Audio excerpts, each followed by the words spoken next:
Bueno, bienvenidos a todos ustedes a un programa más de esto que se llama Hablando sin filtro, este espacio que está todas las semanas con muchas historias por contar, personajes por conocer y de los que, como siempre digo, pues hay mucho que aprender, como es el caso de mi invitada de hoy, a quien quiero presentarles porque siento, y como también se lo comentaba a ella y ustedes también lo verán a lo largo de esta conversación, pues es un testimonio que está cargado de grandes mensajes, de aprendizajes, de un momento que por supuesto que es doloroso, que es triste, pero que por el, digamos que pese a eso, pues has logrado darle un poco la vuelta y sacarle como algo bueno, digamos, si se puede llamar así, a esta situación.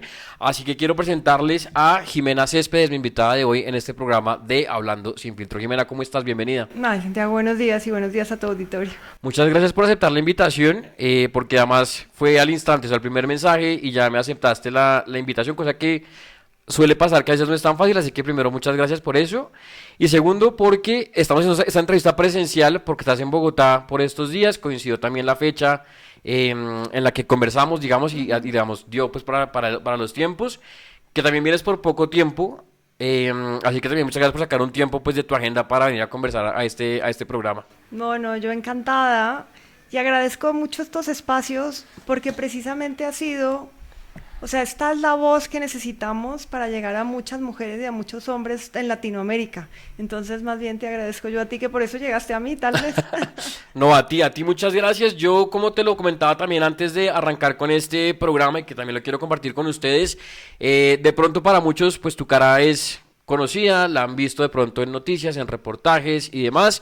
Yo te lo comentaba también a Jimena, no quisiera como entrar en el detalle de la historia, porque insisto, me parece que es algo pues fuerte, que es doloroso, que supongo que revivirlo y estarlo volviendo a traer a colación, pues digamos que es fuerte, ¿no? Y si la gente, pues si ustedes quieren saber de pronto un poco más, si les interesa, pues pueden googlearlo, entrar a YouTube, encuentran reportajes, entrevistas, notas, en fin, creo que hay de todo.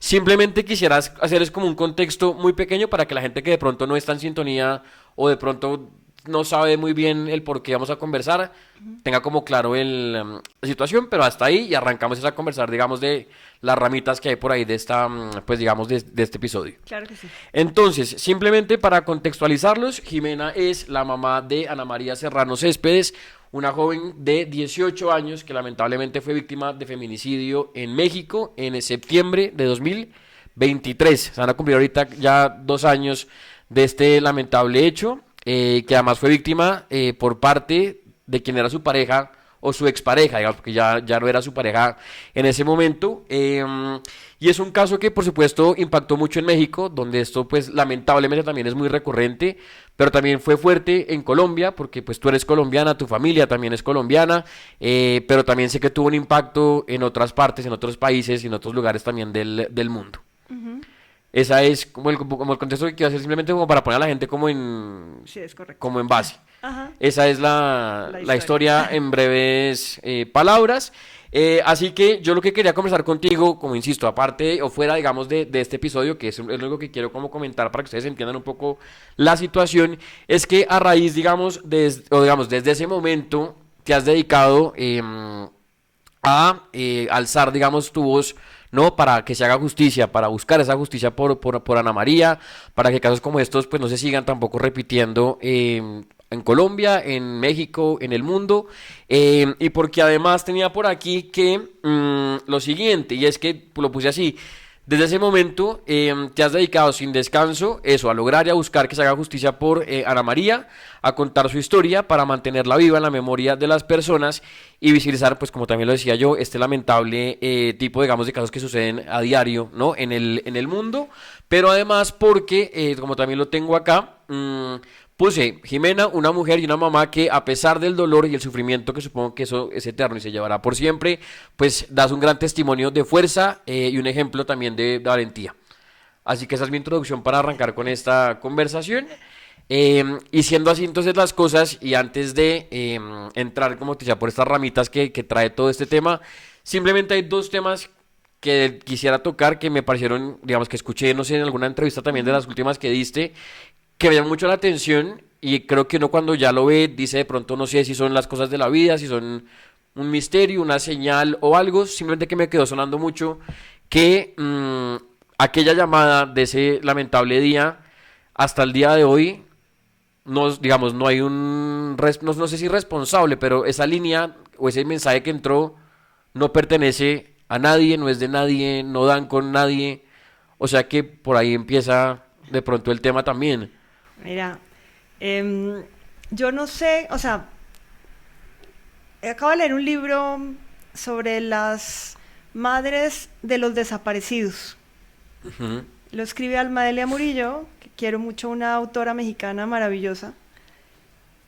Y resulta que ella cuenta, después de una investigación, que las madres sueñan en donde, saben cuando su hijo está muerto o no, cuando están desaparecidos, y que sus hijos en los sueños les dicen en dónde están enterrados. No les pueden decir exactamente el lugar, pero les dicen debajo de un árbol con tales características, o le dicen al lado de una iglesia, y por eso son madres buscadoras al final. Cuando yo leí eso, porque yo siempre he dicho que Ana María fue la que me llamó el día en que murió, o sea, el día del feminicidio. Este muchacho en su cabeza yo creo que tenía 8 horas de diferencia que las que teníamos nosotros para poder hacerlo parecer como un suicidio. Pero en realidad apenas murió Ana María sonó el teléfono. O sea, cuando vemos las horas entre las que tiene la fiscalía, los levantamientos y todo lo demás, y el momento de la muerte de Ana María calculado, cuadra casi perfecto con el Con los momento de la tiempos. muerte, y cuando suena el teléfono, contesta mi esposo, yo le pregunto, ¿es Ana María? Y me dice, no, es otra persona. Y de ahí yo la busco, y ahí es cuando mandamos a la policía, mandamos a todo el mundo. Que eso puede ser, digamos, pues eso, como una, no sé, señal, un mensaje, ¿no? Como esa alerta que necesitaban ustedes a la distancia tener en ese momento, que fue además también crucial pues para todo lo que vino después, por supuesto, porque además pues todo tiene que empezar a funcionar, ¿no? Y tienen que, pese a todo, arrancar pues, digamos, devolverse, llegar a México, tratar de entender qué pasaba y todo el tema, digamos, pues de lo que viene después de. Es correcto, entonces ese número, cuando ya después regresamos a México, porque ese número era un número desconocido, pero pues yo me levanté a escribirle a Ana María y es cuando pasa todo.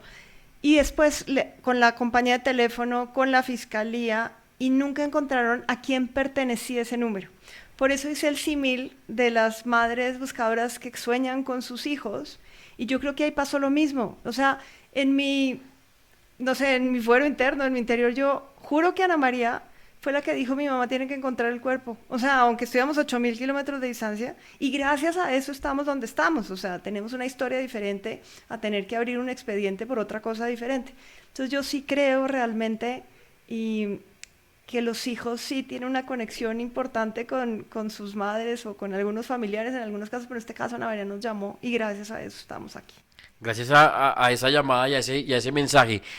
Me lo salté al principio, te lo pregunto, ustedes ya han viviendo en México muchos años, Yo me casé con un mexicano con mexicano. hace 25 años, justo ahorita el 16 de septiembre cumplimos 25 años de casados. Ujú. Y literalmente me importaron allá, o sea, entonces me casé, a los 2 meses estaba viviendo en México, entonces prácticamente vivió en México casi que más tiempo que en Que en Colombia ya. Colombia. Aquí igual tienes pues familia y todavía Sí, mis hay... papás están acá, pues tú sabes que mi cuñado fue ministro de Sí, Hacienda y todo, entonces digamos que tengo muchas raíces acá y vengo a Colombia seguido, venía primero porque las niñas les encantaba, entonces cuando eran chiquitas veníamos de vacaciones, después comencé a venir a ver a mis papás y ahora vengo por la fundación, vengo seguido porque ya la abrimos en Colombia ujú. y me invitan a dar charlas en universidades, a hacer otros convenios. Vengo, por ejemplo, en este caso vine porque hay un evento en Medellín que se llama Latimpacto y ahora Sí, pertenezco al mundo de las fundaciones, que eso es un mundo diferente al del empresario al del normal. empresario. Pero tu digamos de trabajo siguió también paralelo al tema también de la fundación. Sí, pues tengo que sobrevivir, entonces si alguien tiene que pagar los abogados. Toca... Sí, pero yo soy abogada, o sea, yo estudié en el Rosario, pero yo siempre quise ser periodista. O sea, yo cada vez que estoy detrás de un micrófono digo, pues de pronto la vida me llevaba a hacer esto. hacer eso. Y mi abuelo me dijo que los mejores periodistas eran abogados. Pues yo estudié en la época de Pablo Escobar y de las bombas y de todo, entonces dije, bueno, yo quería ser corresponsal de guerra. Pero llegué a México y la vida me llevó a donde yo quería. Monté una empresa de relaciones públicas, principalmente en temas de manejo de crisis y de posicionamientos digitales. Y entonces pues ¿cómo se llama? Y análisis de narrativas dentro de los medios digitales, y a eso es a lo que me he dedicado. Sigo con la empresa, tengo una empresa de tecnología, pero la fundación y el juicio, pues agarran casi que el 80% de mi tiempo. De tu tiempo, sobre lo cual ya vamos a conversar también más adelante. Te voy a preguntar por las dos cosas también para Claro. conocer sobre los dos temas. Antes de pasar al siguiente punto, simplemente lo que, digamos, volviendo a hacer énfasis en lo que hablamos al principio, simplemente preguntarte si de pronto, no sé, contar la historia, hablar de esto, porque además, pues bueno, te buscan también muchas personas, ¿no? No solamente acá, sino también en México, supongo que también de otros países. Y estás como constantemente también dando, pues, digamos, ese testimonio en charlas, en conferencias con la fundación y demás. Esto también sirve de pronto como, no sé, como una terapia. El estar hablando y sacar de pronto como todo lo que uno tiene adentro funciona también, digamos, en momentos como estos. Mira, creo que cada persona es diferente. En el duelo, en este caso, por ejemplo, con mi esposo y mi otra hija, ellos decidieron que no aparecían. O sea, incluso lo veo en búsquedas en Google, ¿quién es el esposo de Jimena? O sea, porque ellos decidieron no hacerlo. Y rara vez hablan del tema en público de Ana María. En cambio, a mí me pasó lo contrario. Yo tenía que hablar de Ana María por encima de todo. Cada quien tiene un proceso, pero en mi caso, así hablando directamente, hablar de Ana María me llena por dos cosas. Una, porque hago que los demás la tengan presente y yo la sigo teniendo presente siempre. Y la otra, porque desde el primer día que yo hablé de Ana María, alguien me llamó y me dijo que gracias a ese testimonio había salvado a su hija. Y entonces desde ese momento entendí que mi labor tenía que ser ese, salvar más mujeres, porque Ana María es como si Ana María me susurrara al oído las Las respuestas. palabras. Entonces sí me ha servido un montón dentro de mi propio duelo, pero también sirve justo para eso, que pues al final es el propósito que dejó Ana María. Así es, porque además ahorita que lo nombrabas tenía ese punto, digamos, dentro de la conversación, y es que hay una frase que hemos escuchado también mucho, que dice siempre que no muere quien se va, sino quien se olvida, y en este caso pues digamos que ha sido todo lo contrario, ¿no? Te has dedicado es a visibilizar la historia, a hablar de Ana María constantemente, a tenerla presente, y eso hace que, pues digamos que tanto ustedes como las personas también pues la sigan teniendo en su cabeza, la recuerden, ¿no? Y se hable también de ella constantemente, que creo que también eso es importante, ¿no? Para que no se quede ahí. Porque quería preguntarte con base, digamos que en todo esto, pues justamente hacer eso, ¿no? Si podemos de pronto hablar un poco de Ana María, si nos puedes contar cómo era, qué le gustaba y todo lo que quieras, digamos, compartir de ella. Mira, Ana María era una niña, yo siempre la describo como una niña brillante, llena de luz. Era una niña alta, medía 1,70. Le encantaba, le encantaban los animales. Una vez fuimos a un refugio de animales en Palenque, eso queda en Chiapas, en el sur de México, Ujú. y decidió que ella lo que quería hacer era en los veranos ir a ayudar a los animales, sobre todo mi marido le decía changuito porque desde chiquita no se podía quedar quieta, o sea, era una niña muy inquieta, o sea, era una niña juiciosa, pero de las que brincaba, le encantaba hacer gimnasia olímpica, hacía cuánto deporte hacía. Entonces mi marido le decía changuito, que es mico en Ajá. mexicano. Y entonces un día en ese refugio había muchos changos aulladores, o sea, eran que son monos, había monos aulladores. Y entonces dijo, ya sé qué quiero hacer, mamá, quiero cuidar a mis congéneres. Y entonces decidió que ella lo que quería era ir a salvar monos aulladores. Esa era típica de Ana María. Le gustaba, le encantaba venir a Colombia. Primero le gustaba, le fascinaba el jugo de lulo, o sea, ese era de sus máximos, y las granadillas, Ujú. pero también porque le encantaba bailar. Ella nació con el ritmo dentro de la sangre. Entonces era de esas niñas que una vez a los 3 años estábamos en Disney y estaba pasando, digamos que el desfile, y cuando yo veo la gente no estaba grabando el desfile, sino que estaba volteándose, y era porque mi hija estaba bailando en la mitad del desfile y estaba todo el mundo grabándolo. Esa era Ana María. Aunque no era de las personas que le gustaba mucho figurar, sí le gustaba ser ella, pero le gustaba, lo que más le gustaba era ser amiga, o sea, era súper empática con la gente, siempre tenía como una palabra agradable, pero también era muy cínica, entonces era una combinación muy interesante. Le encantaba cocinar sobre todo dulces, entonces ella Ok. hacía pasteles, brownies, galletas, obviamente con la luz de la mamá, y ella iba y las vendía en el colegio, pero eso era muy Ana María, y que decidió estudiar medicina. Quise estudiar medicina. ¿Ese tema también, por lo que nombras de la cocina, heredado de alguien de la casa? ¿O fue innato, digamos, que salió el tema y el gusto por la cocina? Cuando ya creció, porque al comienzo las metíamos en cursos de verano, aquí en Colombia o en México, dependiendo de donde estuviéramos, Ujú. cuando tuvo como 12 años, me dijo, ya no quiero el curso de verano para los niños. Y entonces me fui a buscar y me encontré un curso de verano de cocina. Entonces con mi otra hija las mandaba al curso de verano de cocina, porque yo dije, uno siempre tiene que aprender a cocinar en la vida. Y le gustó tanto que la grande cocina cosas saladas, pero a Ana María le gustaban mucho las cosas dulces. Entonces, cuando ella estaba, incluso cuando estaba muy estresada, sobre todo en el último año, que yo no sabía que el estrés, yo pensé que era por lo que iba a estudiar medicina y los exámenes para entrar a la universidad son muy complicados. Yo no sabía que además de eso sufría violencia. Entonces, en las épocas de estrés yo me sentaba en la cocina a trabajar mientras ella hacía un montón de cosas y además era una niña grande, entonces ella veía Soy Luna o las películas de Disney mientras cocinaba o cantaba así películas de canciones de esos que yo decía qué rara, pero siempre fue muy niña. Pero esa fue de los momentos que yo más recuerdo, era el olor a postre en la cocina. Ella paraba cocinando, además las decoraba, hacía unas galletas preciosas, todo lo que quedaba bonito y rico mientras yo trabajaba. Esa era Ana María. Que se vendría haciendo de pronto, porque la tenía, pero recordamos uno de los recuerdos más, no sé si importantes, pero como que siempre está ahí, el tema, digamos, de la cocina que mencionas. Sí, incluso nosotros, cuando Ana María murió, no pudimos regresar a la casa porque estaba acordonada por lo que pues Ujú. era parte de la investigación, pero a los 2 meses, cuando nos entregaban la casa, mientras decidíamos qué hacer, nos regresamos a la casa. Y no pude seguir viviendo ahí porque yo no podía entrar a la cocina. O sea, me paraba en la esquina en donde ella siempre se paraba a hacer la masa, a decorar y todo. Y dije, aquí no puedo seguir viviendo. Y ya conseguimos otra casa, vivimos ahí solamente 3 meses porque justo el lugar en donde yo no podía estar, bueno, su cuarto lo cerré, ya ni Por siquiera supuesto. entré. O sea, yo eso que regalé todo. Pero la cocina me costaba un trabajal terrible, no verla. Y yo siempre como que me sentaba y esperaba que entrara por la puerta. Y desafortunadamente no volvió a entrar. Que no volvió a entrar. Y porque, no sé si de pronto antes de pasar al siguiente punto, hay algo más que podamos de pronto, no sé, destacar o resaltar también de Ana María que quizás también compartir ahorita. Mira, Ana María era tan buena amiga que una de sus mejores amigas se le murió su mamá, desafortunadamente de cáncer, en el 2022, en enero.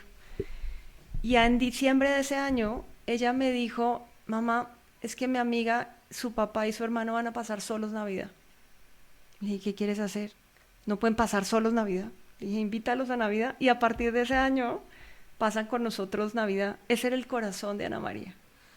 Ok, siempre como muy entregada también como, no sé, a los demás, ayudar. Sí, era muy buena amiga. Y había una palabra que ella nos dejó escrita, porque ella, para estudiar medicina, entró a curso de paramédico desde 2 años antes. Entonces, y le encantaba, iba todos los sábados, se levantaba o sea, para ser un adolescente a las 6 de la Sí. mañana se levantaba para ir a curso paramédico toda la mañana. Se subía a la ambulancia, o sea, eso era como, su vida así era la medicina. Y entonces fueron de campamento porque tenían que aprender a cargar camillas y a poner sangre y una cantidad de cosas. Se fueron un fin de semana y Ana María recogía piedras. A todo lugar que llegaba recogía una piedra, le ponía el nombre del lugar y la fecha. Ahí tenemos una caja enorme de piedras que no sé qué hacer con ella, pero ahí está. Y un día llegó con una piedra, justo a ese campamento llegó con una piedra enorme, la pintó de rojo y le puso la palabra empatía. Y está en la entrada de mi casa desde ese día y la seguimos teniendo porque creo que eso es lo que más describe a Ana María, la palabra empatía. Y no la dejó escrita. La palabra empatía y lo que no mencionas también es súper importante porque, bueno, supongo que también eso también tendrá herencia también, ¿no? Pues tuya y, digamos, de tu esposo, que haya aprendido también como esa parte, digamos, ¿no? Como esa parte humana, como social, como el servicio, ayudar al otro. Nosotros hasta ahora entiendo el tema de las fundaciones, sí hemos hecho muchas cosas, pero como que no lo teníamos metido en la Ujú. cabeza. Pero cuando alguien me hizo una pregunta como similar, dije, pero ¿de dónde lo aprendió? Claro, mi casa siempre tuvo puertas abiertas.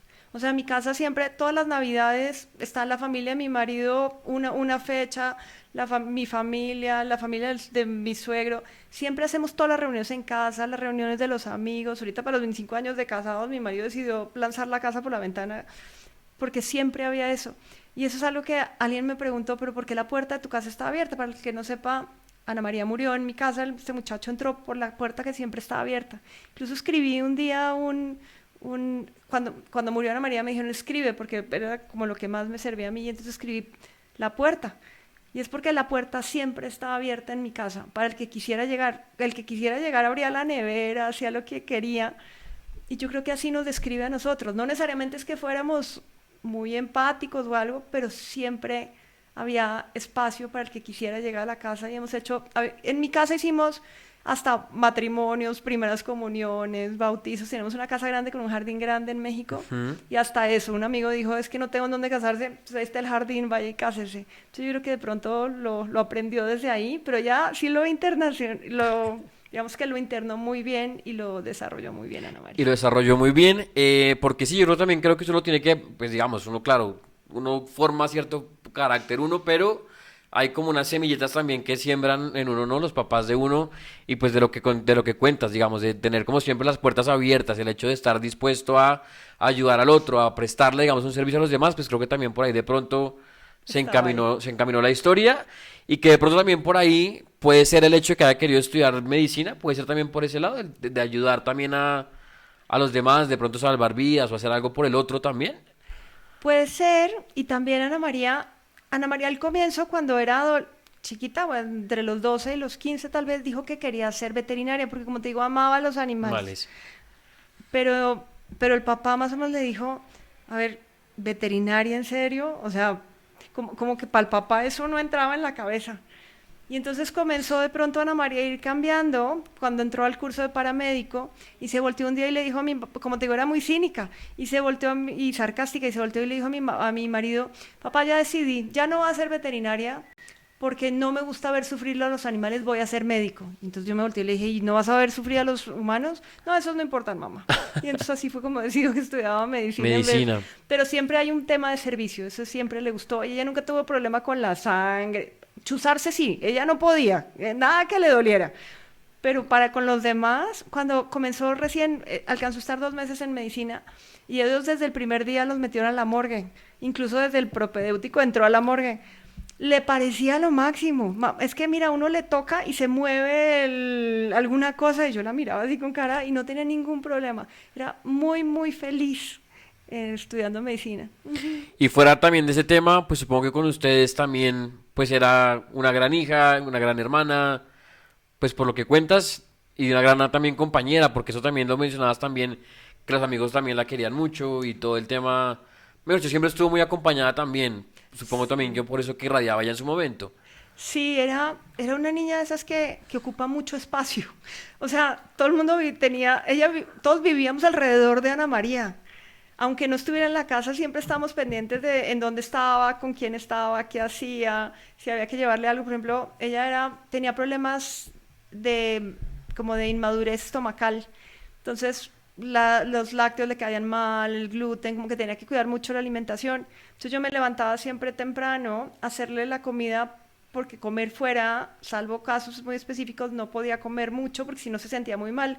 Entonces, como que todo giraba en torno a qué le vamos a dar a Ana María de comer, hasta dónde va a estar, y los amigos también giraban mucho en torno a Ana María. Ujú. Entonces, más que buena hermana, peleaba con Daniela, con su otra hermana todo el día, o Como sea, pasa, como pasa con sí. cualquier hermano, que yo decía, ¿qué necesidad tienen de pelear tanto?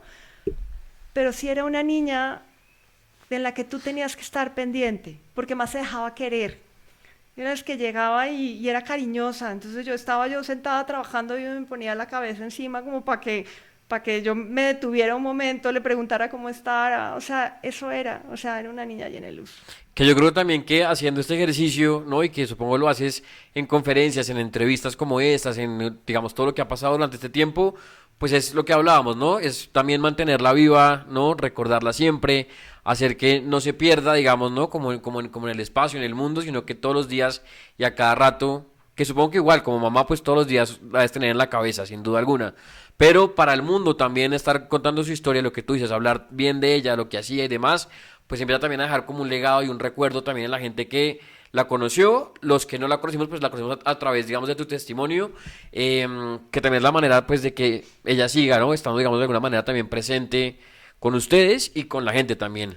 Sí, pero ya lo que nos pasó hace muy poquito, estuvimos reunidos con unos amigos, yo creo que nos tomamos una botella de tequila además, pero nos dimos cuenta de algo y es que al comienzo, bueno, incluso todavía, cuando yo hablo a Ana María así en micrófonos, pues la gente es receptiva del otro lado y yo no los veo de frente.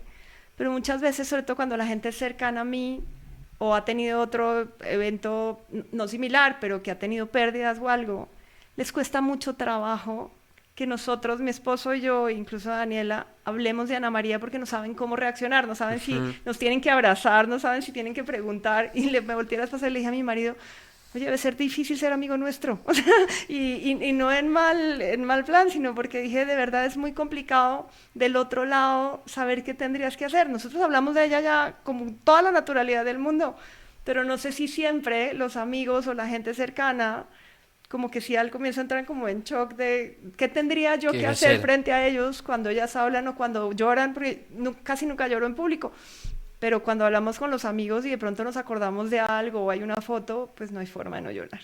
Porque ahorita que lo tocas, pues digamos, cuando uno ve tus entrevistas, digamos, escuchándote ahorita, que te tengo acá, los programas y demás, siempre vemos, pues digamos, ¿no? A una Jimena fuerte, tranquila, que yo sé que, insisto, este dolor, digamos, va para siempre, está, supongo, aferrado y es interno y habrá, como tú decías, momentos en los que habrá, no sé, lágrimas, habrá momentos tristes, digamos, digamos, como en la intimidad, digamos, de tu casa. Para los demás, siempre reflejas como una serenidad y una tranquilidad que para mucha gente también, viendo muchos comentarios de muchas entrevistas también, la gente también lo admira muchísimo, ¿no? Esa fuerza que has logrado tener para no sé, derrumbarte, para no caer, digamos, que supongo que eso pasa puertas para adentro, pero para los demás siempre como que uno ve una Jimena muy fuerte y eso, como con una templanza muy impresionante. Mira, yo le digo dos cosas. La primera, cuando Ana María murió y detuvieron a este muchacho, yo salí al día siguiente en un video que fue, digamos, que el lanzamiento casi que de la campaña, pues si le pudiéramos llamar así, pero ahí era porque yo necesitaba que lo vincularan a proceso y además necesitaba que todo el mundo supiera que Ana María no se había suicidado, sino que pues había sido un feminicidio. Ujú. Y entonces yo salgo y al día siguiente los primeros que me entrevistaron fueron desde Colombia, que para México eran las 4 de la mañana, aquí eran las 5 de la mañana, que es cuando empiezan las noticias. Sí.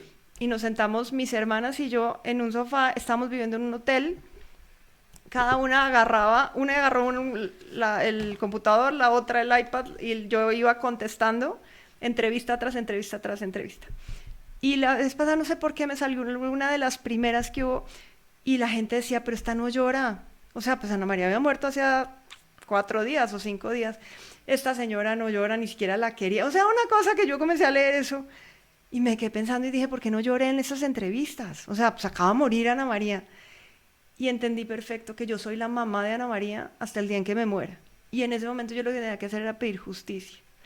Y ahora en este camino sigo pidiendo justicia, pero también sigo siendo el reflejo de Ana María para salvar otras mujeres. Entonces a mí no me da tiempo en una entrevista o en alguna cosa así de llorar, porque no soy yo la que habla, es Ana María la que habla a través de mí y porque yo soy la mamá de Ana María y tengo que contar esa historia para que alguien más se salve. Yo creo que por eso es que logro no llorar en esos casos. Hace una semana sí me cambiaron al abogado por un matón espantoso, el abogado de la defensa. Y ese día sí salí en un video que todo el mundo me llamó y me dijo, ¿estás bien? Y yo no, estoy frustrada y estoy muy enojada y estoy muy triste. Y también se vale. Entonces dije, saco el video, no lo pensé. Y dije, la gente también tiene que saber que de vez en cuando sí estoy frustrada y me cuesta mucho trabajo y sirvió un montón, o sea, porque pues al final yo también me desahogo y también la gente ayuda un montón. En un caso de estos yo siempre le he dicho a la gente, necesitas el apoyo de las personas. Y aquí yo creo que lo que más me ha salvado o me ha sacado de mi propio duelo ha sido eso. Es saber que hay alguien detrás a la que le está sirviendo la historia que yo estoy contando. Y eso llena el alma completamente y te da una paz que por eso puedo hablar en un micrófono, así como estoy hablando contigo y hasta sonreír. Porque sí, cada cual, digamos, cada persona que ha enfrentado una pérdida, un duelo, pues lo lleva, digamos, de maneras diferentes, cada cual, ¿no? Todas son, por supuesto, respetables, entendibles, porque pues cada cual es el proceso de cada uno. Fuera, digamos, de eso, sí, lo que la gente, digamos, destaca y su momento también te dirán mucho es, pues ver eso, como esa fuerza y esa valentía que la verdad es que es impresionante, porque otros dirían, yo estaría, no sé, en la cama, yo estaría encerrado, no volvería a hacer absolutamente nada. Y tú por el contrario has logrado, a pesar, insisto, de ese dolor que se lleva por dentro, por fuera, pero que además es para siempre, tratar de darle, no sé, como no sé si es un respiro, un giro, o empezar como a, no sé si transformarlo, pero acompañarlo con un proceso como el que has hecho tú, que es hacer esto, que es alzar la voz y llevar este tema y este testimonio pues para hacer justicia, para buscar justicia y para pues todo lo que viene aquí en adelante. Mira, yo tengo un muy buen amigo, mis amigos casi siempre son un poco mayores que yo, que perdió un hijo cuando murió Ana María, debía haber sido unos 5 años antes, en un accidente esquiando. Y yo me acuerdo haber estado en esa misa y haber dicho yo no podría. O sea, lo pensé y yo creo que todo el mundo piensa, yo no podría superar la muerte de un hijo. Yo creo que todos lo hemos pensado alguna vez en la vida. Hay un libro maravilloso que se llama Tan poca vida, que decía que es una dualidad lo que sienten los padres, porque sufren una cantidad de que no les pase nada a sus hijos, y cuando mueren sus hijos al final es un alivio porque ya no tengo que estar preocupada de que le pase algo, o sea, muy sarcásticamente. Pero cuando muere Ana María, yo iba en el avión y le escribo a este amigo y le dije, necesito que me digas cómo logro sobrevivir a esto. Y él y su esposa, primero él fue el primero que estaba, cuando yo llegué al velorio, el que estaba en la puerta era él recibiendo. Y me dijo una cosa que todavía me marca. Me dice, cuando muere alguien tan joven, eres tú la que va a tener que consolar a los demás. Y efectivamente llegaban los amigos destrozados. Y la otra me escribió una carta junto con su esposa, así como, y ellos hicieron como un acto de reflexión de cómo habían hecho para superar 2 cosas. La primera, la muerte del hijo, o sea, pues seguir viviendo, deja tú de superar. Y la otra, mantenerse unidos, porque casi todos los matrimonios cuando muere un hijo se separan. Y ellos me explicaron el por qué. Porque resulta que cuando muere un hijo uno siempre le echa la culpa al de al lado. Es que tú no te diste cuenta o tú no estabas o lo que quieras.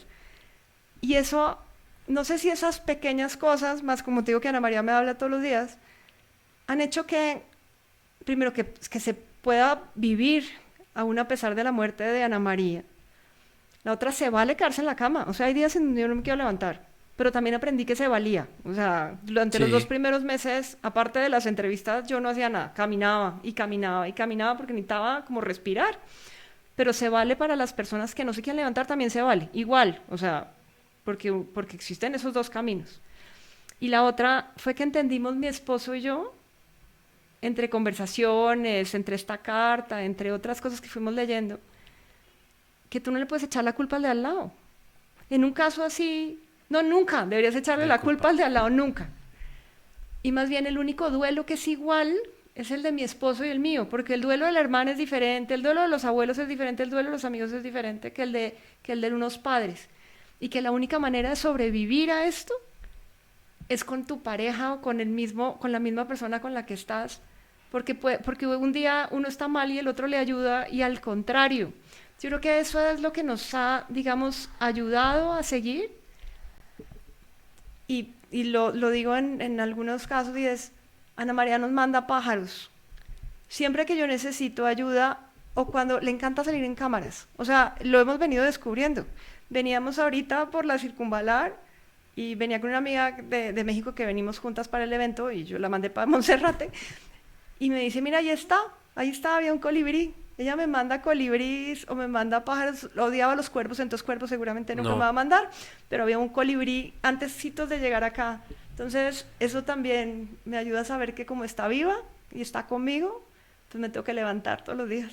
Y son como esas señales que llegan, ¿no? Y que hacen lo que tú dices, como saber que está presente, que está contigo y que sigue, pues 24/7.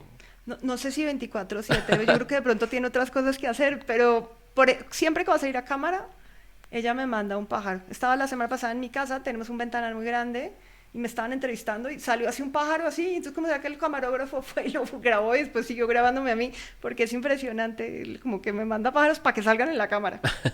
Que es la forma de decir, aquí estoy. Todavía, digamos, a casi ya 2 años, todavía surgen, no sé, en tu cabeza, no sé, preguntas como constantemente, o son cosas que uno trata de dejar a un lado para poder seguir adelante sin preguntarse tantas cosas.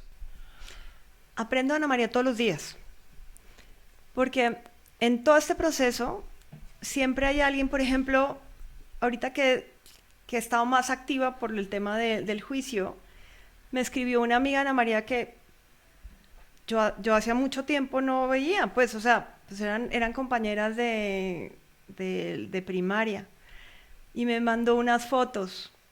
Me dijo, mira, Ana María era así, o sea, resulta que Ana María era groserísima. Yo no tenía ni la más remota idea, pero sí, hablábamos unas palabras que yo decía, ay Dios, en la casa nunca la dejamos. Y entonces me mandó un video así esta niñita diciendo groserías como desde los 13, y yo, ay, mira. Entonces vas aprendiendo esas cosas, eso te va llenando el alma también, y vas conociendo a tu hija de una manera diferente. Pues porque cuando uno es adolescente no le cuenta a los papás muchas cosas, y sus amigos menos me iban a contar. Entonces, y también he ido aprendiendo, por ejemplo, me tocó sentarme, ya me dieron de la fiscalía, pues yo he hecho el juicio, el caso con la fiscalía. Y entonces, todos los mensajes del teléfono, imagínate lo que son, no sé, eran como 5 años de mensajes de teléfono. En un tema normal, nunca en la vida te hubieras metido en la vida personal de tu hija, pero aquí necesitaba las pruebas. Entonces agarré y me leí todo, con el dolor que eso es. Porque entonces sale la violencia que sufría esta niñita, pero también salen las alegrías que tenía con los amigos, algunas fotos, bueno, unos videos con otros amigos. Entonces lo que hice más bien es comenzar a repartir los videos y las fotos entre los amigos. Entonces todos los días al final la tienes y todos los días aprendes algo, porque alguien te contó algo de Ana María, porque te tocó leer lo que estaba pasando, o porque resulta que te mandó un pájaro diferente y entonces descubres que hay una flor más bonita que la anterior que tú pensabas. Entonces no es que la recuerde o la piense todos los días, es que yo creo que al final, cuando tienes, lo que le digo a la gente, una mamá me llamó destrozada ayer, que había perdido a su hija también por feminicidio en julio, hace, que será un mes, y me decía, no soy capaz ni siquiera de tomarme una copa de vino porque tengo que estar perfectamente lúcida para el juicio. Le dije, no, tienes que estar perfectamente loca para meterte en un juicio. Entonces le dije, tómate la botella si quieres porque la necesitas. Y más bien comienza uno necesita como abrir una energía diferente. O sea, cuando yo les hablo de los pájaros y de la llamada y todo, es porque cuando uno pierde a un hijo, no sé si es cuando pierde de uno al resto, porque pues yo perdí solamente a mis abuelos y ya de viejos, entonces como que no, uno dice, bueno, ya, no, era la normalidad que se murieran. Si uno se abre como esa energía, que hay cosas más allá de uno mismo, va aprendiendo eso, va aprendiendo que hay flores muy bonitas, que hay pájaros que están, que hay gente, por ejemplo, ayer estaba yo en un evento en donde pensé en alguien que dije, ay, claro que me acuerdo, y me lo encontré 2 horas después caminando por Unicentro. Es una cosa que no sé cómo describirte, pero es como si te abrieras al mundo, y eso me lo enseñó la muerte de Ana María. Yo soy mejor persona ahora de lo que era antes de que muriera Ana María. Y yo creo que si todos pensaran así cuando pierden un ser querido, o incluso si me oyeran desde ahorita y dices, ábrete al mundo, o a la energía, o al universo, no tengo ni idea cómo se llamará, esto no es un tema de religión, es un tema como apertura. Si la gente pudiera abrirse así, va a comenzar a ver un mundo más brillante y con mucha luz. Que es tratar de, no sé si es la palabra, es ver positivo, algo positivo, digamos, dentro de lo doloroso que puede ser, pero sí, tratar de, no sé, hacerse más llevadero de pronto el camino y el proceso, pues que sigue. Sí, y entonces ahí la palabra de Ana María es la correcta. Te vuelves empático con el mundo. O sea, y el mundo es tú hablando hoy conmigo, pero también puede ser no sé, una persona que no tiene nada que ver contigo que se encontró. Me pasa que yo caminaba por el aeropuerto y una señora va y me dice, ¿usted es la mamá de Ana María? Y entonces ya me contó su historia. Eso es la empatía completa de poderte tomar 3 minutos o de llamar a un amigo que hace mucho tiempo no hablabas porque pensaste en él y dijiste, ay, de pronto me necesita. O sea, eso es maravilloso y eso te le enseña, no sé si la pérdida de un ser querido, porque sabes que el mundo es tan efímero que mejor lo haces en ese momento. Que eso es lo que suele pasar cuando vemos también casos, no sé, cuando uno ve, por ejemplo, casos también de accidentes, de muertes inesperadas también, como que nos vuelve siempre la reflexión, ¿no? De aprovechar la vida, que es lo que tú un poco mencionas, como llevar un poco la vida un poco más fácil, ¿no? Dejar el rencor con el de al lado, dejar de odiar al de enfrente y tratar de, ¿no? Aprovechar lo que tengamos que estar y lo que esté, no sé, diseñado que tengamos que durar aquí en la tierra. Sí, el problema es que se nos olvida muy fácil. Sí, se olvida fácil, sí, rápido. O te vas para el velorio, dices, tengo que hacer esto y se te olvida. Yo lo que hice, porque me lo enseñó una amiga, tengo una libretita chiquita y todas las noches antes de dormirme escribo lo que aprendí el día de hoy, porque uno siempre aprende algo. 3 o 4 cosas de agradecimiento y mis pendientes. Entonces con eso primero hago conciencia de las cosas, agradezco y no me duermo con los pendientes y en la mañana me levanto incluso muchas veces con la solución del pendiente que tenía. Para poder, digamos que también como seguir. Yo quisiera preguntar también, Jimena, digamos, cuando uno escucha, digamos, este caso y te escucha también a ti, pues digamos, por supuesto, lecciones, aprendizajes son un montón, lo que supongo, y es que lo que también has dicho, ¿no? Que has, o te has convertido, dices, que en mejor persona a raíz de la muerte de Ana María. Eso lo ves, digamos, de esa manera. Ahora, supongo también, o no sé si en tu caso es distinto, porque también la gente suele decir a veces que sí o que no. Eh, Vívelo como, no sé, un buen tiempo o un tiempo, o para siempre tal vez, no sé, como con, no sé, rabia, con dolor sí, pero digamos, con rabia, con ganas de, no sé, de venganza, de algo, eso se busca también y pasa de pronto por la cabeza, o hace un ejercicio de eso, aislarlo para poder seguir y continuar también. Es difícil la pregunta. Lo que pasa es que cuando murió Ana María, toda mi energía estaba concentrada primero en enterrarla y después en que este muchacho estuviera en la cárcel. Esa fue lo primero. Era como limpiar el nombre de mi hija y que este muchacho pagara por lo que había hecho. Esa fue. Después mi energía se fue al dolor, que fue cuando nos quedamos mi esposo y yo solos, porque la familia estuvo un tiempo, pero pues ya se fue, mi hija vive en el extranjero, entonces fui a llevarla y me quedé sola con el dolor. Y yo nunca había vivido sola, porque mi papá dice que yo, lo que pasa es que yo pasé de la cuna a la cama doble, más o menos, entonces en esa época uno no vivía solo, yo me casé. Entonces me costó mucho trabajo aprender a vivir sola. Todavía no lo logro, todavía no soy capaz de ir a cine sola, por ejemplo. Ujú. Entonces, durante toda esa etapa, en mi cabeza o en mi corazón, no entraba odio, ni venganza, ni nada, porque no había espacio. O sea, ni siquiera lo pensaba. Claro, tenías la mente La mente en en duelo, otra, en ajá. otra cosa, en sentir. O sea, cuando estás en un duelo así, ni siquiera, yo no sé si la gente se victimiza, yo ni siquiera me victimizaba, simple y llanamente me comía algo y lavaba el plato. Necesitaba tener cosas en las manos o caminar y caminar y caminar. Era lo único que sabía hacer, no podía ni leer. O sea, no había espacio en mi cabeza para nada más. Cuando comienza ya el tema del proceso de investigación, porque no pudimos, porque la fiscalía hizo un muy buen trabajo, pero después sabes que si no estás metido en el caso no avanza, porque el que más información tiene eres tú, y tienes que ayudarle a los abogados y al fiscal y a todo el mundo. Entonces me tocó meterme en el caso en noviembre cuando vi que esto no avanzaba, o sea, mes y medio después, más o menos. Y cuando me metí en el caso fue cuando comencé a hacerme las preguntas.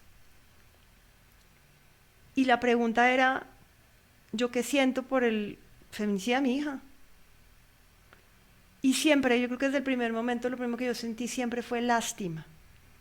Porque se tiró su vida, se tiró la mía y obviamente la de Ana María, y la de los amigos, y la de todo el mundo. Entonces no había espacio para la ira y tampoco había espacio para la venganza. Incluso ahorita, 2 años después que no hemos podido iniciar el juicio, que esto es un martirio horrible, yo lo que le pido, y se lo pido siempre, es ojalá se acogiera al proceso abreviado. ¿El proceso abreviado qué es? Que él diga que es responsable y le den la menor pena que hay. Porque aquí yo no espero que él se muera en la cárcel. Si le dan el máximo son 70 años, este es un muchacho de 20 años. O sea, se murió en la cárcel y sus papás nunca lo verán fuera. Si le dan la mínima, no sé, puede ser la mitad o alguna cosa cercana, él todavía tendría una vida por fuera. Incluso yo sería feliz de poder hablar con las fundaciones que trabajan en las cárceles para que él pueda estudiar o pueda hacer algo productivo entre la cárcel. Porque yo creo que una vida desperdiciada en la cárcel tiene que ser espantosa. No le sirve a nadie, ni a él ni a la sociedad. Entonces, desde el tal vez desde siempre lo tuve. Nunca tuve eso. Obviamente sí me enojé con Dios por haber matado a Ana María. Pues, o sea, yo sé que no fue Dios, pero uno se enoja con Sí, Dios. claro. Y un día le dije a mi marido, es que fue culpa nuestra de habernos ido. Me dijo, no, fue culpa del muchacho que la mató. Tú no tuviste la culpa. Y ese día también me quité la culpa de encima. Pero creo que, no sé si nací con eso o no sé si lo traía, pero yo creo que nunca tuve ni odio ni un deseo de venganza. Al contrario, lo único que sí necesito es que se haga responsable. Bien sea porque él lo decide o porque la justicia lo deja como responsable. Porque yo no le puedo decir a las mujeres que me oyen, que no hay un futuro para aquellos que les hacen daño. Eso no puedo hacer, no lo puedo dejar. Pero no es un tema de venganza, no es un tema de odio, no es un tema de ira, ¿no? Ya incluso es compasión lo que siento por él cuando lo veo, porque me toca verlo en las audiencias, ahí detrás de un vidrio, no es fácil. Sí, no debe ser. No, y además decirle, o sea, yo lo veo y digo, te abrí la puerta a mi casa. Y lo quisimos, o sea, incluso yo estaba preocupada por él porque él estaba muy, muy triste después de la muerte de Ana María. Pero no sé, o sea, haya hecho lo que haya hecho cualquier ser humano, nadie tiene derecho a quitarle la vida al de enfrente. Por ejemplo, hay algo que yo no me he dado cuenta, yo estoy de derecho, y yo siempre decía, sí, deberíamos poner la pena de muerte. Ahora que estoy en este caso, estoy en contra completamente de la pena de muerte, porque nadie, ninguna persona, no importa lo que haya hecho el otro ser humano, tiene derecho a quitarle la vida a nadie. Que la quite Dios, o él mismo si quiere, pero nadie más. Entonces como que la pregunta es, nunca sentí ira, nunca sentí venganza, y sigo sin sentirla. Al contrario, se ha ido transformando. Que yo también me parece muy valioso eso que dices porque, pues digamos, no sé si en el colectivo, pero yo me pongo a pensar, digamos, en el caso que algo digamos, totalmente, por supuesto, sin compararlo ni demás, pero ante ciertas situaciones de la vida, la primera reacción de uno es querer, ¿no? Hacer como vengarse, como cobrarla, como, ¿no? Como no dejarse, o no dejar ahí el tema. Y tú por el contrario, con este dolor, con esta situación, digamos, tan grave, por el contrario, no hay ese espacio para eso. También la vida me lo ha ido enseñando. Una vez me tocó dirigir un foro, yo siempre he dicho que no soy feminista, no sabía nada de estos temas, y me tocó dirigir un foro que me invitaron a manejar un panel del tema era un foro de seguridad en México, y era un panel específicamente sobre el tema de seguridad en mujeres. E invitaron a mujeres activistas que han hecho leyes en Latinoamérica muy importantes sobre sobre ciberacoso, sobre bullying, sobre con ácido, o sea, unas cosas espantosas.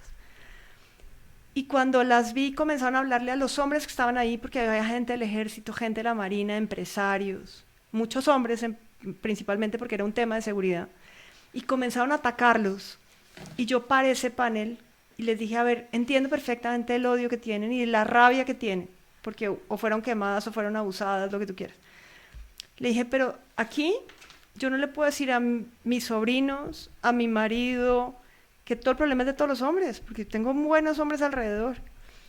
Lo que necesito que me digan en este panel, y así lo paré en seco, le dije es que les digan a los hombres que están ahí, no lo que hacen mal, díganle lo que tendrían que hacer para que viviéramos en un mundo libres y seguras todas las mujeres. Me miraron todas con una cara, pero siempre lo he creído. Por eso yo incluso tengo un artículo que dice yo no soy feminista, porque estamos en un mundo en donde vivimos hombres y mujeres, y así tiene que ser. Entonces yo no puedo atacar a los hombres, entre ellos al asesino de mi hija, solo por el hecho de ser hombre. No, hay que atacar los hechos. O sea, aquí cometiste un error del tamaño del mundo, tienes que responsabilizarte. Los agresores de estas mujeres cometieron un error, tienen que responsabilizarse, pero no puedo generalizar a todos los hombres, porque entonces no hago una sociedad, o sea, no hago nada, simplemente genero más odio. Entonces yo creo que esas cosas que me han ido tocando o alguien que te va contando, voy metiéndolo dentro de mi discurso, dentro de mi narrativa y voy aprendiendo, como me decías, todos los días algo más, así lo hago. Entonces yo creo que eso siempre lo he traído, pero metida ya en estos temas, te hace mucho más sentido el hecho de que el odio, el rencor y la venganza solo generan más violencia de la que sufrió mi hija, y eso es exactamente lo que yo quiero erradicar. El tema de la violencia, por supuesto. Ya que lo nombras, me paso, digamos, a ese punto y ya sigo con lo otro que quería preguntarte por el tema del juicio. Que sé que hace unos días fue lo último que, de hecho, también publicaste ese video en tus redes sociales, que fue, al final, digamos, eso fue la semana pasada, el último que tú llamaste intento de audiencia, que lo tenía por aquí, que ya, no sé, aquí está así. Quinto intento de audiencia, y lo que mencionaste también hace un rato, el juicio no ha podido tampoco empezar, y de lo que también decías es que la defensa ha interpuesto amparos, recursos y revisiones, y que además lo que tú también decías, van a cambiar o cambiaron al abogado que estaba llevando el caso. Sí, allá somos menos nuevos, o sea, son más nuevos en México los juicios orales que en México, que en Colombia. Colombia, digamos que en medio de todo, la justicia, aunque no funcione, digamos que las leyes son mucho más avanzadas que en México. Pero en México existe lo que es el juicio oral, entonces hay una etapa de investigación que son de 6 meses, que esa la llevamos a cabo, se presenta el escrito de acusación por la fiscalía y por las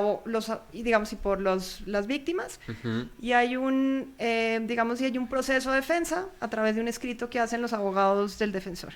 Y de ahí empieza lo que llaman la etapa intermedia, que es una etapa oral, primero para desahogar pruebas, abrir juicio y después el juicio. Estamos en la etapa intermedia, significa que tenemos que presentar las pruebas, que ya fueron, presentadas en un escrito, pero ahora se hace de manera oral.